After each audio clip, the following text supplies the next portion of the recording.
পোল্যান্ডের সঙ্গে ম্যাচটা ছিল 974 স্টেডিয়ামে। তো ওই স্টেডিয়ামটা আবার কন্টেইনার দিয়ে বানানো, তো ওই জায়গায় আওয়াজটাও হয় একটু আলাদা। মানে আপনার মনে হবে যে স্টেডিয়াম বোধহয় এখনই হুড়মুড় করে ভেঙে পড়বে।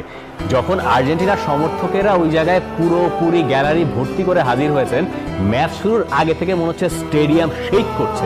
আর্জেন্টিনা গ্রুপ চ্যাম্পিয়ন হতে পারবে কিনা, বা পোল্যান্ডের কাছে কোনো অঘটন পোল্যান্ড ঘটিয়ে ফেলে কিনা, লেভানডস্কির সাথে লিওনেল মেসির সেই লড়াইটা কেমন হবে, কে গোল করতে পারবে, এমন নানা ধরনের ইকুয়েশন ছিল। আর্জেন্টিনা যদি এই ম্যাচ জিততে না পারে, আর্জেন্টিনা বিশ্বকাপ থেকে ছিটকে যাবে। পোল্যান্ডের সাথে ম্যাচটা শুরু হলো, লিওনেল মেসি পেনাল্টি মিস করলেন।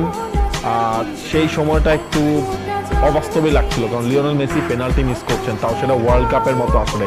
যে আর্জেন্টিনা মনে হচ্ছিল চাপটা সরিয়ে ফেলেছে নিজেদের ওপর থেকে, সেই আর্জেন্টিনার উপরেই মনে হচ্ছিল যে আবার এসে চাপ পড়ে গেল। কারণ গ্রুপ রানার্স আপ হলে আবার না যে ফ্রান্সের সাথে মুখোমুখি হতে হয়, আবার যে 2018 বিশ্বকাপের মতো আরেকটা